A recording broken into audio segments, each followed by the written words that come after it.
Para finalizar las ponencias de hoy y recordar que después subirán los 4 ponentes para preguntas y debate, está con nosotros Ana Yáñez Vega, con la ponencia sobre el escudo azul en España. Ana Yáñez es doctora en Derecho y profesora de Derecho Administrativo en la Universidad Complutense de Madrid desde el año 2000. Cuenta con más de 20 años de experiencia en la gestión de bienes históricos y es especialista en Derecho del Patrimonio Cultural y de los museos y en el régimen jurídico de las entidades sin ánimo de lucro. Es desde el 2018 secretaria general de ICOMOS España y de Némesis, Asociación para la Investigación y Defensa del Patrimonio Cultural contra el expolio y el tráfico ilícito. Cuando quieras. Gracias. Sí, muy bien. Bueno, pues muchas gracias, Charo, por la presentación. Y lo primero que quería hacer era dar las gracias por la invitación de la Dirección General de Patrimonio Cultural de la Comunidad de Madrid por esta invitación. Y no solo por la invitación, sino también por permitirme estar aquí todo el día, un día en el que he llegado a primera hora. Y la verdad es que me voy con muchísimo aprendizaje, porque bueno, yo no soy experta en emergencias, lo digo desde ya, estoy sustituyendo a un compañero que iba a hacer esta ponencia, Juan Carlos Molina, todos lo conocéis, es uno de los coordinadores del Plan Nacional de Emergencias, pero que no ha podido estar hoy aquí por motivos de trabajo, tenía que estar en La Palma. Entonces, bueno, pues para mí ha sido, la verdad, un día muy completo donde he aprendido un montón de cosas y ese aprendizaje me llevo.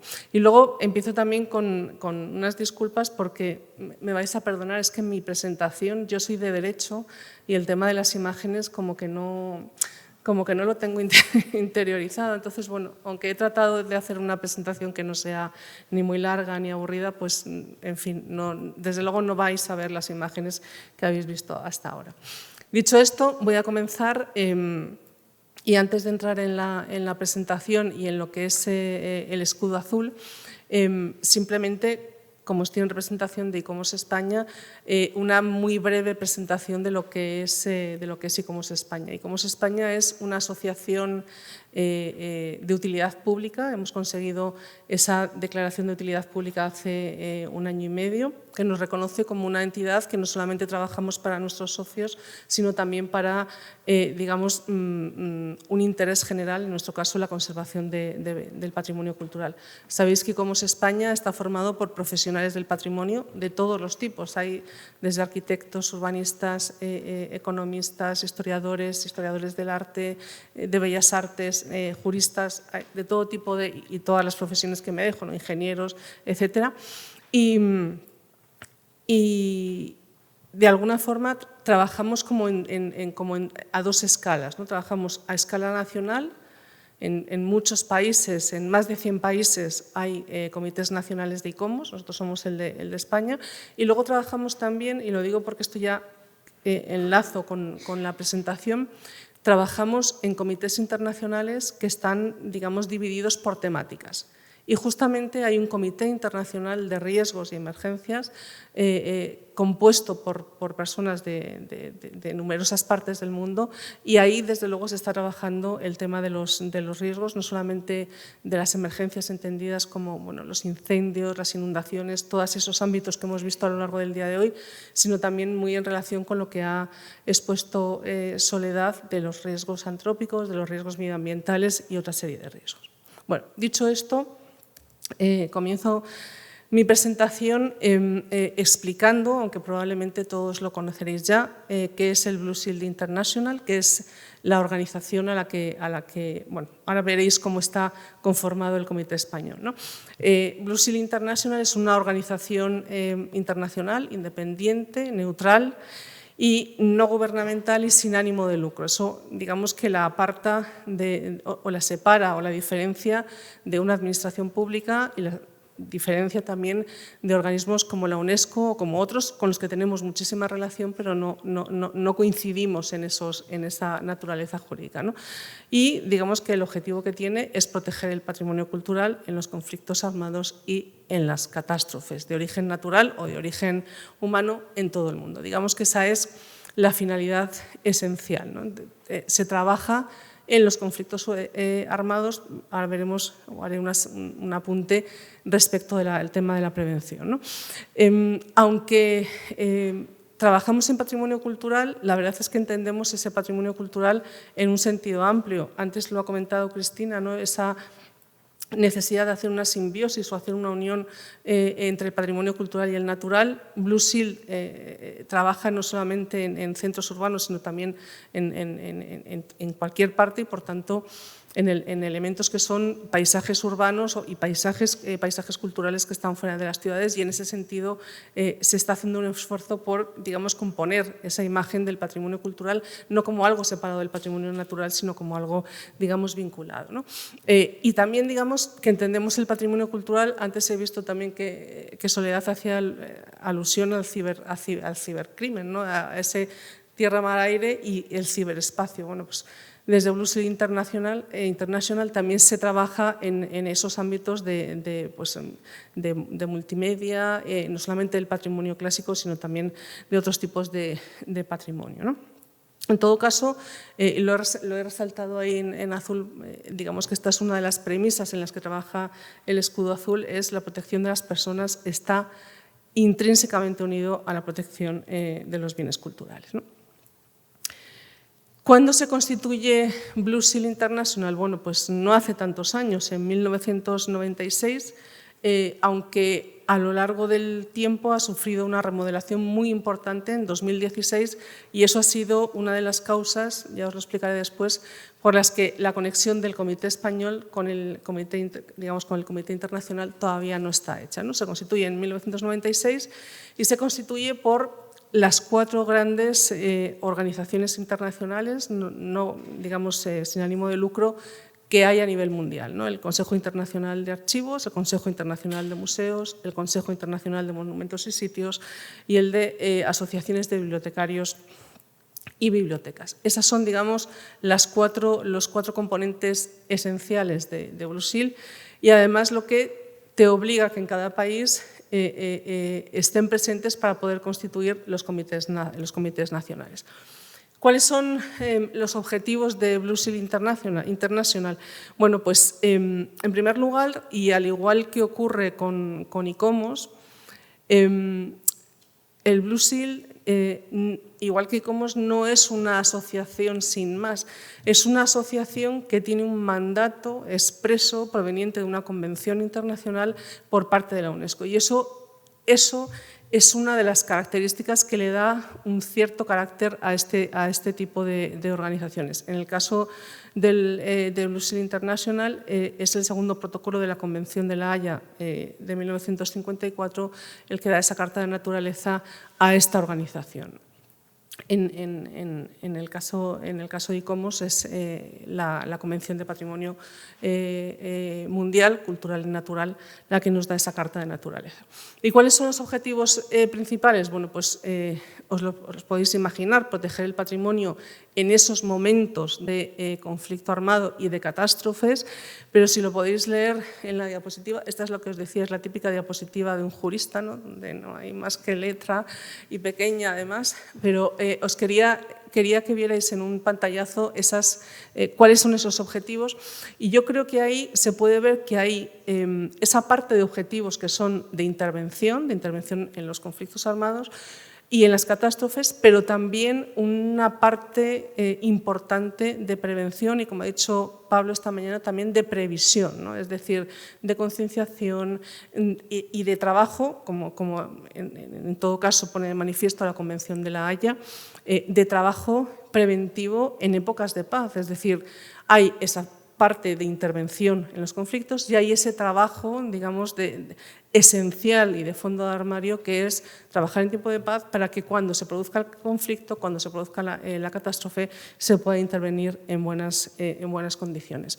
Yo creo que este ámbito del trabajo preventivo se ha puesto suficientemente de manifiesto a lo largo de la jornada de hoy, pero no quiero dejar de señalarlo porque, aunque teóricamente, y ahora mismo estamos entre convencidos de la protección del patrimonio, pero no siempre la prevención en materia de patrimonio cultural se ve como una necesidad o como uno de los elementos a a tener en cuenta, ¿no? Blue Shield International trabaja en red, es decir, no existe solamente el comité internacional como tal, sino que está compuesto por comités nacionales que, digamos, conforman esa red que le da soporte a su trabajo. Es una red pequeña. ICOMOS e ICOM, por ejemplo, tiene una red mucho más amplia. Como ya he dicho, ICOMOS, que son las cifras que conozco, está en más de 100 países, bastante más de 100, y digamos, tiene un número de miembros que supera las decenas de miles, ¿no? Blue Shield International se constituye más tarde y, por tanto, digamos que esa red se está construyendo. Ahora mismo está presente en 29 países y se está construyendo en otros tantos, ¿no? Hay un órgano de coordinación, como no puede ser de otra forma, y digamos que, como otras organizaciones internacionales similares, trabaja en esa red sin la cual pues, no tendría sentido. Y ese es el mapa de la red. Como veis, hay comités del escudo azul en todos los continentes, en Oceanía, en Asia, en América, en África, en Europa, en todas partes. Pero también, si veis, voy a ir para atrás, en España no está puesto el escudo. Bueno, se me ha olvidado decirlo, me imagino que no hace falta, porque todos los que estáis aquí conocéis este tema. Este es el emblema del escudo azul, el que se coloca en aquellos bienes que en caso de conflicto armado, en caso de catástrofe, tienen que ser salvaguardados, ¿no? Bueno, vamos a aterrizar en España. En España, como veis, no está el escudito. Si vosotros consultáis hoy la página web de Blue Shield International, España no tiene ese escudo en su territorio. Entonces, la pregunta que nos hacemos es, bueno, ¿qué pasa? ¿Que en España el Comité Nacional no se ha constituido o qué es lo que ha pasado, ¿no? Porque bueno, estamos hablando del Comité Nacional del Escudo Azul y, sin embargo, no aparece. Bueno, pues el Comité Español del Escudo Azul se constituyó en 2013, es decir, ya llevamos casi 10 años de vida. Coincide, además, con un hecho que yo creo que es esencial en el tratamiento de los riesgos y de las catástrofes y de las emergencias en España, que es la aprobación del Plan Nacional de Emergencias. Coincide también con la película de George Clooney de Monument Men, no sé cuál de las dos cosas habrá tenido más importancia. Creo que la que aparece en la diapositiva, sin duda, ¿no? Pero coincide en ese momento en el que desde el Ministerio de Cultura se decide apostar por un plan nacional en el que, por supuesto, están incluidas las comunidades autónomas.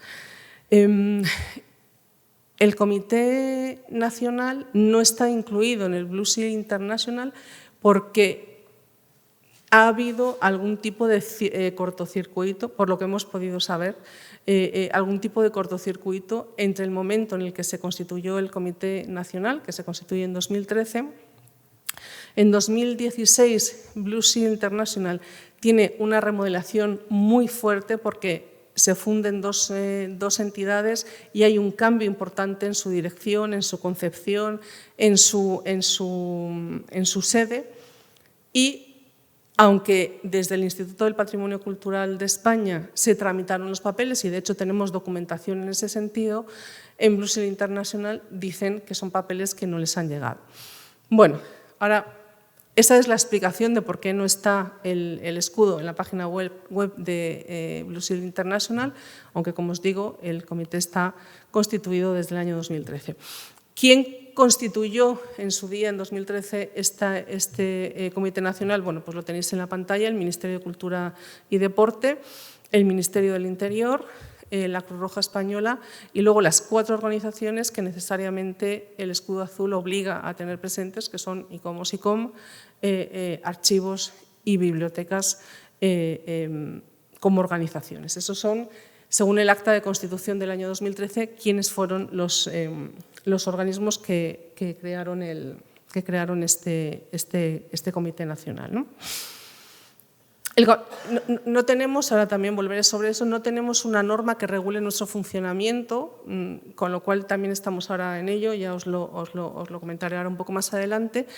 Lo único que tenemos, digamos, como base para el funcionamiento del escudo azul nacional es el acta de constitución, que es, como digo, es de 2013, y donde sí se aprueba que la presidencia sea rotatoria entre las 4 organizaciones sin ánimo de lucro que componen archivos, bibliotecas, museos y monumentos y sitios, y el secretariado permanente está en el Ministerio de Cultura y Deporte. Digamos que hay ese reparto de las funciones de dirección de este Comité Nacional que se decidió que fuera en este sentido, ¿no?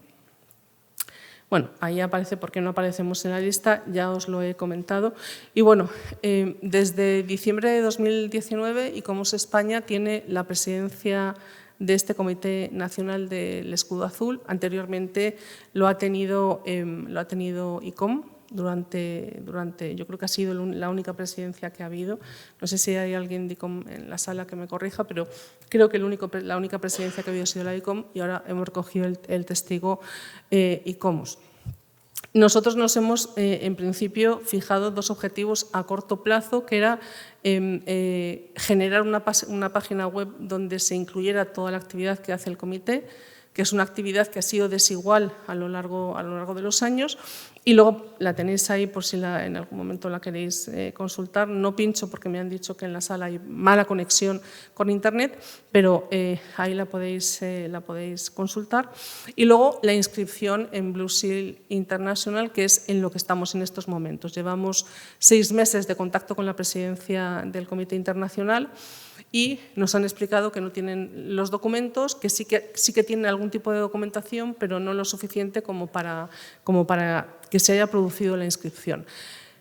La inscripción en Blue Seal International es un procedimiento absolutamente infernal. Yo creo que está hecho con finalidad disuasoria porque hay que dar muchísimos pasos, una burocracia muy grande. Entiendo que justificadamente, es decir, no se puede poner el sello de Blue Seal en cualquier entidad, sino que se tienen que asegurar que efectivamente se están cumpliendo con los objetivos y con los fines de Blue Seal. Pero, bueno, pues nosotros hemos intentado por todos los medios que no nos hagan empezar desde el principio, puesto que sí que hubo un intento de inscripción hace años y estamos en lo que ellos llaman un momento de reinscripción, donde bueno, pues nos han pedido que hagamos una serie de trámites que son mucho más leves. Entre estos trámites, que es lo fundamental que nos han pedido, es redactar unos estatutos, en lo cual estamos. Antes del verano vamos a acabar de redactarlos, los estamos redactando conjuntamente los organismos que constituimos el Comité Nacional. Y, de alguna manera, estos estatutos van a regular toda la actividad que tenemos y que podamos tener en el futuro y que ahora mismo no está regulada. Quiero decir que, para que os hagáis una idea, somos 6 organismos trabajando conjuntamente sin una norma de funcionamiento, solo con un acta de constitución en el que se dan algunas normas que nos han servido hasta ahora, pero que para seguir avanzando en el futuro y sobre todo para tener esa inscripción y poder, digamos, estar constituidos formalmente como Comité Nacional de Blue Seal, necesitamos formalizar esos mecanismos de actuación. En eso estamos y, como digo, yo creo que antes de que termine el verano podremos haber redactado esos estatutos que, por supuesto, luego tienen que pasar por cada uno de los organismos que componen el escudo azul y que los aprueben, ¿no? Ahí os he trasladado una parte de la página web. En la página web podéis encontrar a qué nos dedicamos, cuáles son nuestros fines, quiénes componen el escudo azul nacional y también nuestras actividades.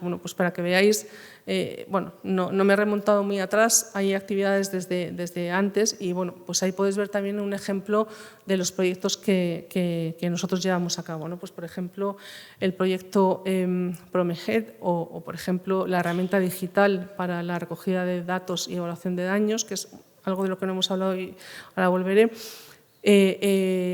Temas de COVID y de COVID-19 que ha tenido muchísima repercusión en cómo se hacían determinados tratamientos en materia de patrimonio cultural. Hemos recogido recomendaciones de todo el mundo para que pudiera tratarse estos bienes culturales, digamos, de una forma acorde y que fuera también, digamos, efectiva a nivel de COVID. la intervención en el siniestro patrimonial que tuvo lugar en los jardines del Palacio de Buenavista y bueno, otra serie de actividades que podéis consultar en nuestra página web. ¿Cuál es el futuro? Bueno, pues el futuro más inmediato, digamos, es, como ha comentado Soledad, en nuestra intervención en el conflicto de Ucrania. En ese sentido, digamos, de la mano de ICOM, que ha sido el promotor de la campaña, estamos terminando una campaña de recogida digo estamos terminando porque yo creo que estamos ahora mismo en el momento de enviar el material. Hemos hecho una campaña de recogida de material que los compañeros ucranianos nos habían solicitado. La semana pasada se reunió el Consejo Europeo de ICOMOS en Cracovia y han estado, bueno, pues, analizando cuáles serán las necesidades más básicas en este momento y cuáles van a ser las del futuro más inmediato. Y como digo, desde España ahora, en la campaña de ICOM en la que nosotros hemos participado, vamos a mandar 3 camiones con material que se hace necesario y que por otra parte nos han solicitado, ¿no? Hay también otras medidas que se han puesto en marcha, como son, pues, tareas de formación y de contacto permanente. Y como digo, ese sería un escenario o uno de los escenarios que contemplamos trabajar de forma más inmediata, ¿no? Y luego, por último, estamos analizando cuál es la mejor forma jurídica para organizar el Comité Español del Escudo Azul. Por ahora, las 6 organizaciones están trabajando sin una naturaleza jurídica unida, es decir, no somos una asociación, ni somos un consorcio, no tenemos una personalidad jurídica, sino que somos un grupo de trabajo compuesto por 6 organizaciones y creo que hoy por hoy ese va a ser, digamos, la tónica de lo que vamos a seguir haciendo en los próximos años más inmediatos. Esto todavía estamos en discusión porque estamos analizando cuáles son los pros y las contras de esta organización, pero por ahora somos organismos que trabajamos conjuntamente en forma de grupo de trabajo y por ahora esa va a ser la tónica general, ¿no? Y simplemente, por tomar el testigo de lo que ha dicho Soledad, y con eso ya termino, en el ámbito del conflicto de Ucrania, ella hablaba de la Corte Penal Internacional. Yo, sinceramente, tengo muy poca confianza en la Corte Penal Internacional, aunque hay unos atisbos, digamos, que me hacen pensar que quizá podamos tener una cierta esperanza de su actuación. Me refiero, la Corte Penal Internacional ha actuado en materia de patrimonio cultural en 2 ocasiones, en todo el mundo, en toda su existencia. Pues, no sé, me parece que es un resultado bastante escaso para las situaciones que hemos vivido, ¿no? Pero sí es cierto que hace 2 años la Fiscalía de la Corte Penal Internacional publicó un documento muy, muy interesante en el que vinculaba los daños al patrimonio cultural con todos y cada uno de los delitos que la Corte Penal Internacional trabaja, que son genocidio, lesa humanidad, etcétera, ¿no? Trata de personas, etcétera. Bueno, pues con todos los delitos que ellos tratan, han podido encontrar una conexión con el daño del patrimonio cultural. Por eso es importante constatar en estos momentos que estamos viviendo si realmente está habiendo, bueno, pues una destrucción masiva, generalizada y dirigida hacia los bienes culturales de Ucrania, para saber si en el futuro, bueno, pues como digo, la Fiscalía de esta Corte Penal Internacional se ha tomado mucho interés de una forma muy reciente en que los daños al patrimonio cultural estén también, digamos, vinculados con otros delitos que son los de lesa humanidad, ¿no? Y con esto termino. Muchas gracias y me pongo a vuestra disposición.